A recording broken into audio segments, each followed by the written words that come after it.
Brillant. Elle savait que tu ne méritais rien d'autre que ce déchet. Mon frère Édouard éclata de rire, sa voix résonnant dans le bureau aux boiseries en acajou. Je restais là, abasourdi, serrant la clé en laiton que maître Philippe Harrison, notre notaire de famille, venait de me remettre. La vieille boîte en bois trônait devant moi sur la table de conférence vernie, tellement ordinaire à côté de tous les documents juridiques éparpillés autour de nous. Je m'appelle Béatrice Corbeau et à 37 ans, je n'aurais jamais cru que ce moment serait aussi humiliant.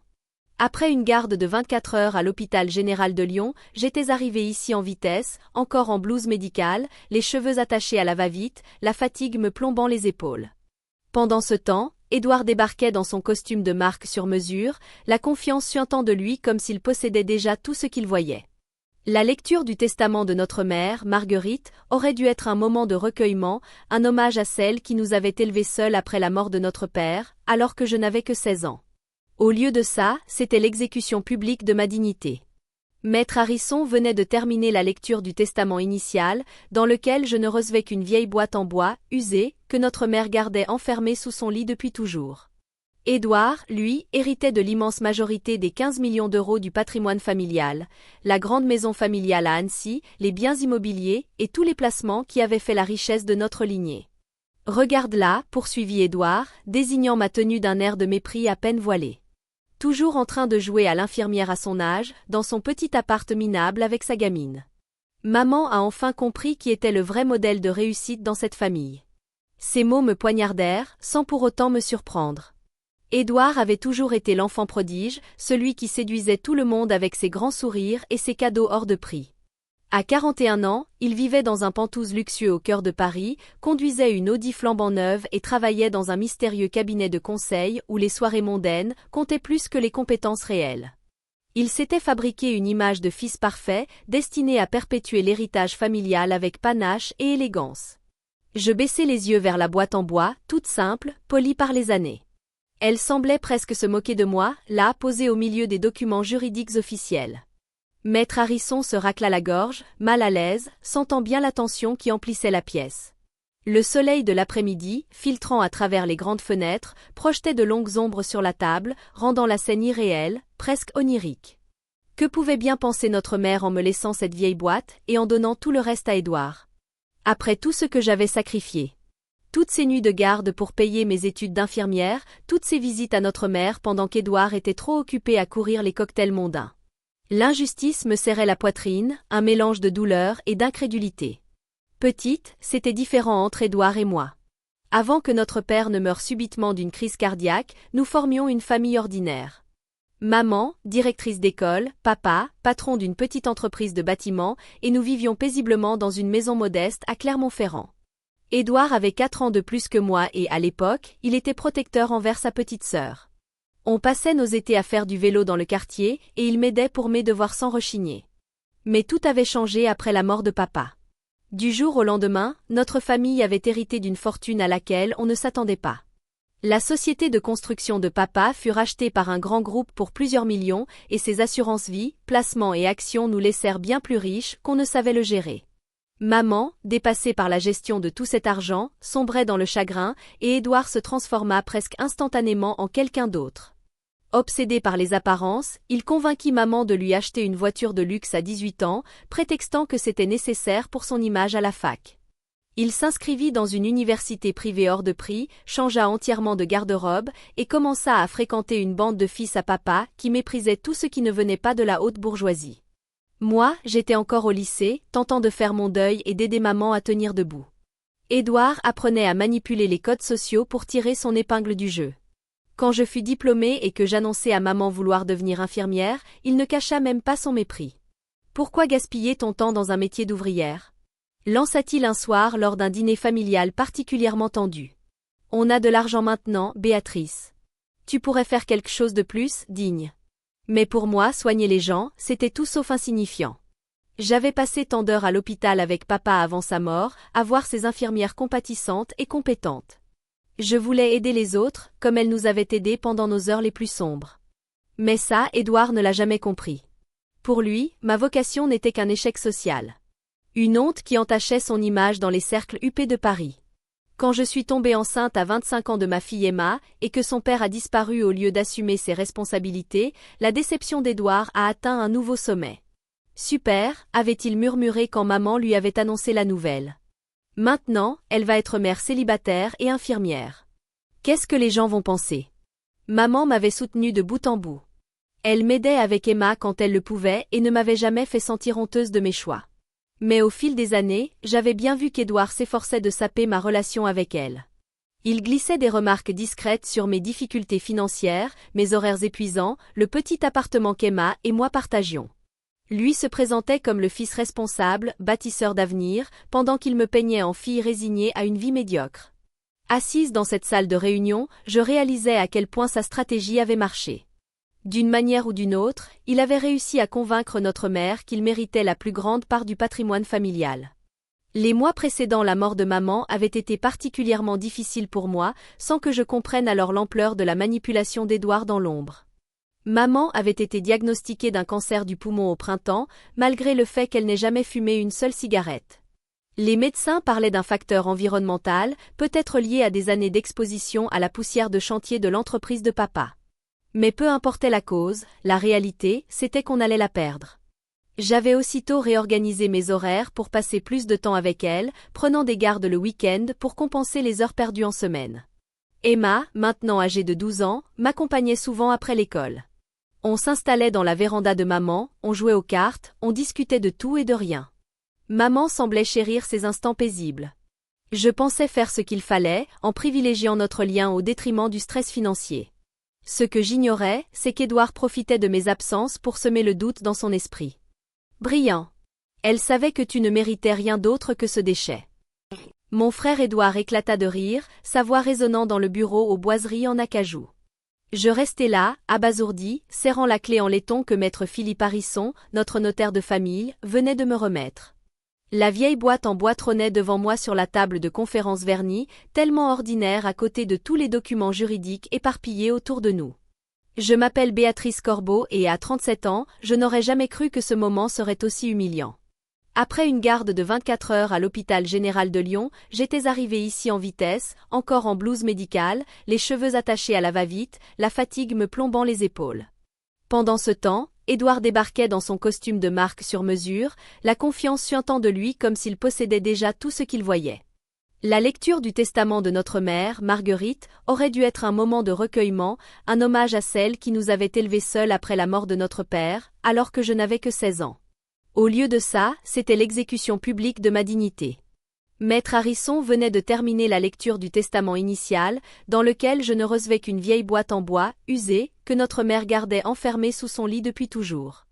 Édouard, lui, héritait de l'immense majorité des 15 millions d'euros du patrimoine familial, la grande maison familiale à Annecy, les biens immobiliers et tous les placements qui avaient fait la richesse de notre lignée. Regarde-la, poursuivit Édouard, désignant ma tenue d'un air de mépris à peine voilé. Toujours en train de jouer à l'infirmière à son âge, dans son petit appart minable avec sa gamine. Maman a enfin compris qui était le vrai modèle de réussite dans cette famille. Ces mots me poignardèrent, sans pour autant me surprendre. Édouard avait toujours été l'enfant prodige, celui qui séduisait tout le monde avec ses grands sourires et ses cadeaux hors de prix. À 41 ans, il vivait dans un Penthouse luxueux au cœur de Paris, conduisait une Audi flambant neuve et travaillait dans un mystérieux cabinet de conseil où les soirées mondaines comptaient plus que les compétences réelles. Il s'était fabriqué une image de fils parfait, destiné à perpétuer l'héritage familial avec panache et élégance. Je baissai les yeux vers la boîte en bois, toute simple, polie par les années. Elle semblait presque se moquer de moi, là, posée au milieu des documents juridiques officiels. Maître Harrison se racla la gorge, mal à l'aise, sentant bien la tension qui emplissait la pièce. Le soleil de l'après-midi, filtrant à travers les grandes fenêtres, projetait de longues ombres sur la table, rendant la scène irréelle, presque onirique. Que pouvait bien penser notre mère en me laissant cette vieille boîte et en donnant tout le reste à Édouard? Après tout ce que j'avais sacrifié. Toutes ces nuits de garde pour payer mes études d'infirmière, toutes ces visites à notre mère pendant qu'Édouard était trop occupé à courir les cocktails mondains. L'injustice me serrait la poitrine, un mélange de douleur et d'incrédulité. Petite, c'était différent entre Édouard et moi.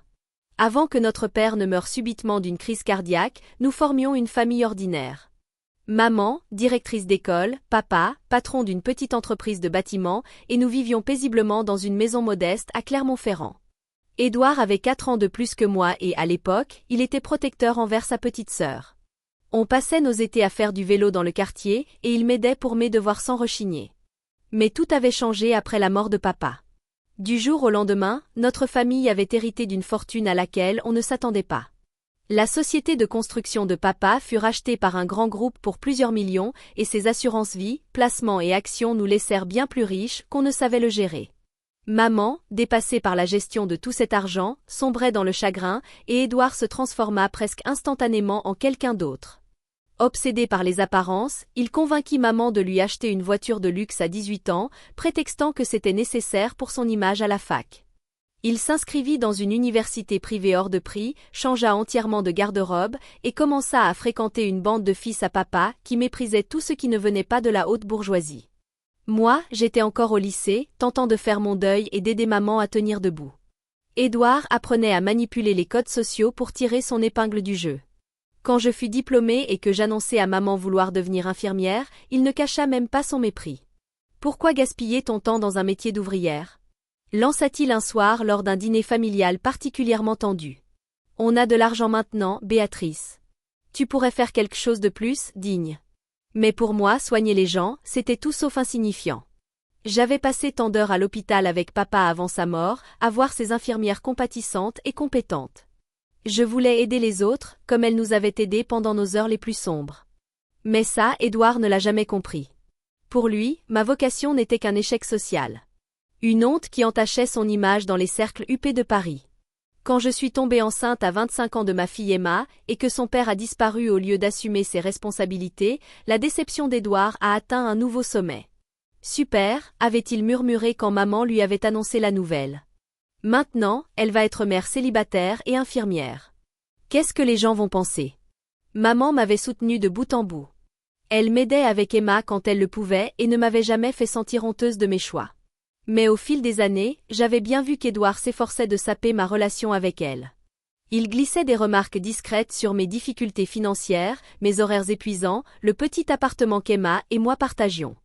Lui se présentait comme le fils responsable, bâtisseur d'avenir, pendant qu'il me peignait en fille résignée à une vie médiocre. Assise dans cette salle de réunion, je réalisais à quel point sa stratégie avait marché. D'une manière ou d'une autre, il avait réussi à convaincre notre mère qu'il méritait la plus grande part du patrimoine familial. Les mois précédant la mort de maman avaient été particulièrement difficiles pour moi, sans que je comprenne alors l'ampleur de la manipulation d'Édouard dans l'ombre. Maman avait été diagnostiquée d'un cancer du poumon au printemps, malgré le fait qu'elle n'ait jamais fumé une seule cigarette. Les médecins parlaient d'un facteur environnemental, peut-être lié à des années d'exposition à la poussière de chantier de l'entreprise de papa. Mais peu importait la cause, la réalité, c'était qu'on allait la perdre. J'avais aussitôt réorganisé mes horaires pour passer plus de temps avec elle, prenant des gardes le week-end pour compenser les heures perdues en semaine. Emma, maintenant âgée de 12 ans, m'accompagnait souvent après l'école. On s'installait dans la véranda de maman, on jouait aux cartes, on discutait de tout et de rien. Maman semblait chérir ces instants paisibles. Je pensais faire ce qu'il fallait, en privilégiant notre lien au détriment du stress financier. Ce que j'ignorais, c'est qu'Édouard profitait de mes absences pour semer le doute dans son esprit. Le premier était manifestement un testament, au vu de sa mise en page juridique et son formalisme. Il portait la date du 15 octobre, soit bien plus récent que celui lu par Harrison. En dessous, il y avait plusieurs photos, et tout au fond, une lettre cachetée, à mon nom.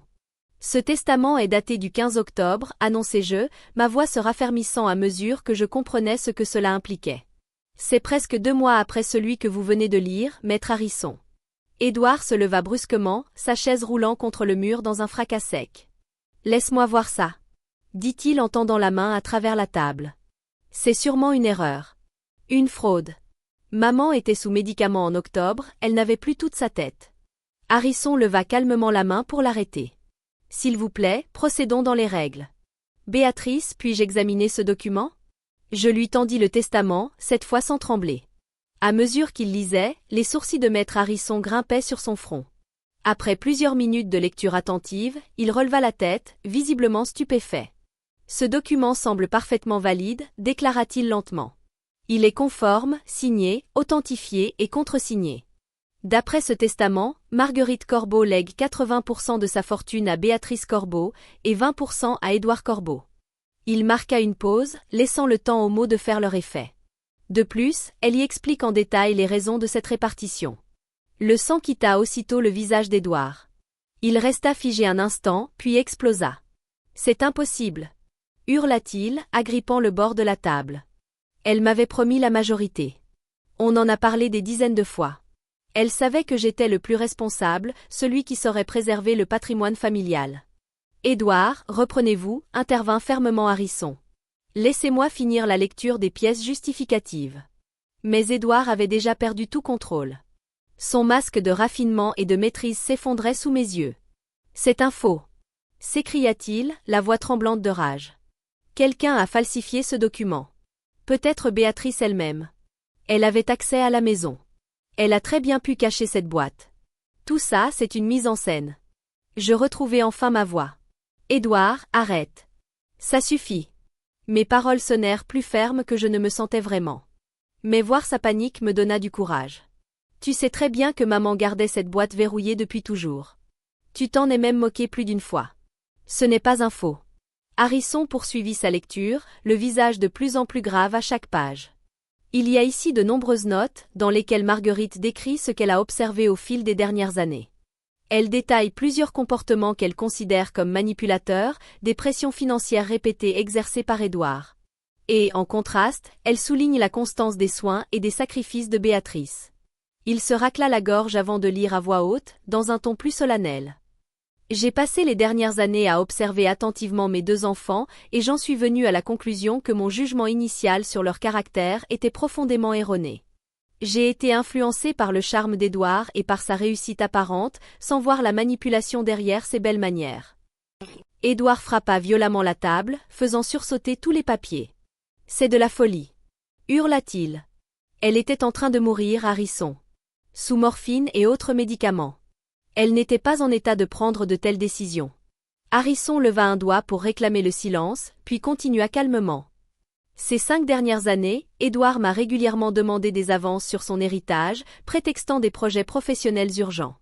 Et chaque fois que je refusais, il devenait agressif, insinuant que mon refus montrait un manque de confiance en lui.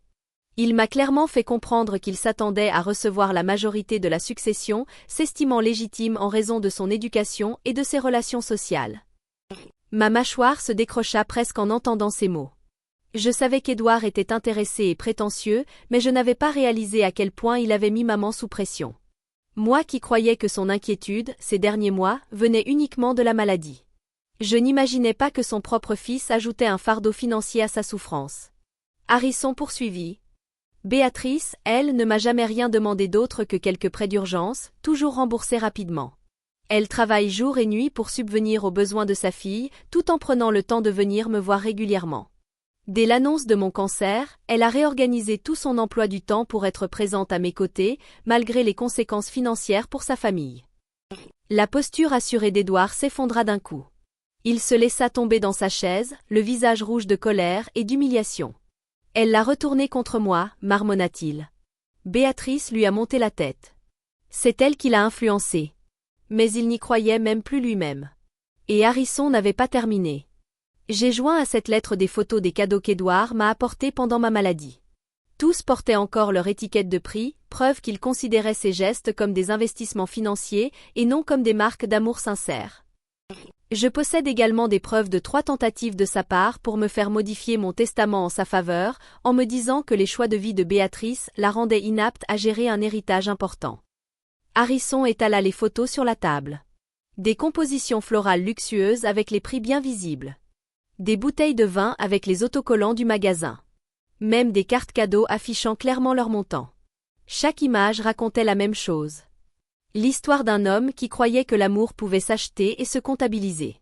La raison finale de ma décision, lui mettre Harrison, la voix plus douce, c'est que j'ai observé chez Béatrice un véritable chagrin face à la mort de son père, ainsi qu'une attention sincère durant ma maladie.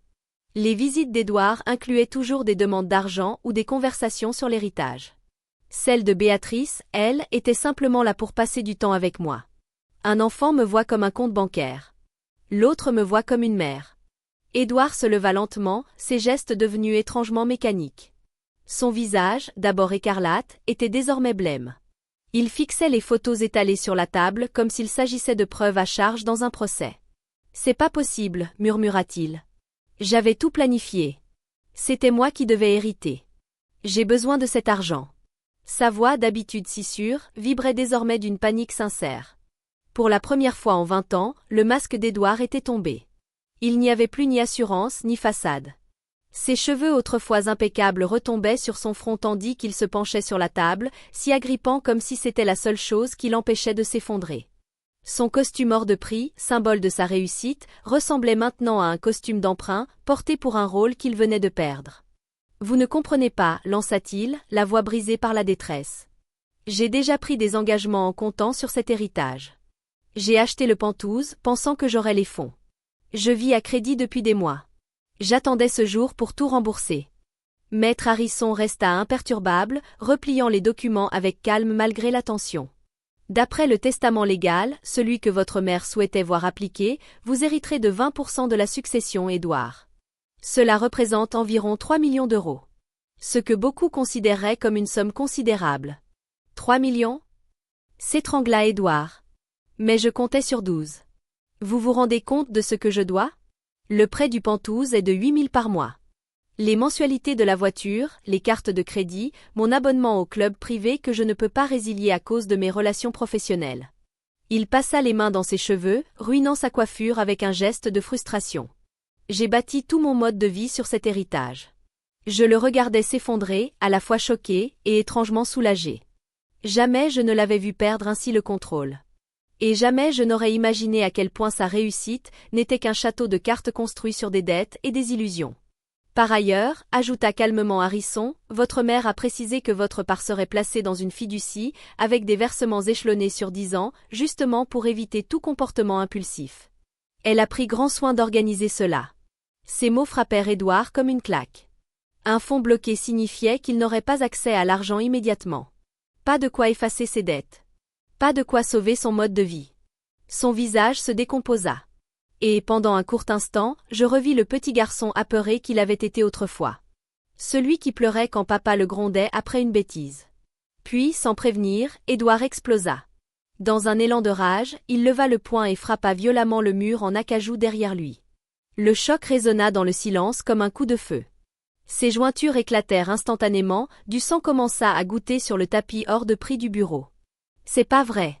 hurla-t-il, serrant sa main blessée contre lui. « Je vais contester ce testament. Je prouverai qu'elle n'était pas lucide. Je vous traînerai tous en justice s'il le faut. » Maître Harrison se leva lentement. Sa patience était arrivée à bout. « Édouard, je vais être très clair. Votre mère est venue me voir il y a 3 mois, parfaitement lucide, accompagnée de 2 témoins supplémentaires, justement pour garantir la validité juridique de ce document. » Il se dirigea vers un classeur, en sortit un épais dossier. Elle m'a également fourni une documentation complète prouvant ses capacités mentales, y compris des évaluations médicales récentes et des tests cognitifs. Et ce n'est pas tout. Elle a enregistré une déclaration vidéo dans laquelle elle explique ses raisons, ses inquiétudes à votre sujet et sa totale confiance en Béatrice. Édouard haletait. Je voyais la sueur perler sur son front malgré la fraîcheur du bureau. Sa main ensanglantée tachait son costume de marque sombre, des taches presque symboliques de toute la situation. Elle savait, murmura-t-il enfin. La vérité venait de le frapper de plein fouet. Elle savait exactement ce que je faisais. Et elle préparait tout ça depuis le début. Le regard qu'Édouard posa sur moi était chargé de quelque chose qui frôlait la haine. Pendant que tu jouais à la fille parfaite, elle me préparait à échouer. Je pris la parole, étonné par la stabilité de ma voix. Non, Édouard. Pendant que moi, j'étais une fille aimante. Toi, tu prouvais exactement pourquoi elle a eu raison. Après la lecture du testament, le monde d'Édouard s'est écroulé presque immédiatement. En moins de 3 mois, il dut vendre son Penthouse de luxe à perte, incapable de continuer à rembourser le prêt. Sa voiture fut saisie. Son abonnement au club privé fut résilié pour non-paiement. Le cercle mondain qu'il admirait tant pour sa richesse supposée, l'abandonna dès que la vérité éclata. Ses dettes, les manipulations révélées par la lettre de maman, son image factice. Son cabinet de conseil, basé uniquement sur le paraître et les connexions, s'effondra rapidement. Les clients potentiels perdirent toute confiance en un homme incapable de gérer ses propres finances. Ses tentatives pour contester le testament furent un échec cuisant. Le tribunal examina en détail les preuves irréfutables que Marguerite avait fournies, examens médicaux, évaluations psychologiques, lettres, vidéos. Les frais juridiques engloutirent une bonne partie de son maigre héritage. Il ne resta à Édouard que de l'amertume, de la solitude, et presque plus rien. Pendant ce temps, moi, j'utilisais une partie de mon héritage pour fonder la Fondation Marguerite Corbeau, une association destinée à soutenir les mères célibataires en formation infirmière, des femmes confrontées aux mêmes obstacles que j'avais dû surmonter. C'est là que j'ai compris que le véritable cadeau de ma mère dépassait largement l'argent. Elle m'avait montré que l'amour sincère et le dévouement véritable triomphent toujours de la manipulation et de l'arrogance. Et que parfois, la revanche la plus puissante n'est pas de faire du mal à ceux qui t'ont blessé, mais simplement de vivre pleinement en les regardant affronter les conséquences naturelles de leur choix. Au final, maman m'a enseigné une leçon que je n'oublierai jamais. La plus grande victoire, ce n'est pas de vaincre ses ennemis. C'est de découvrir qu'on n'a jamais eu besoin de leur approbation pour construire une vie belle, digne et profondément accomplie.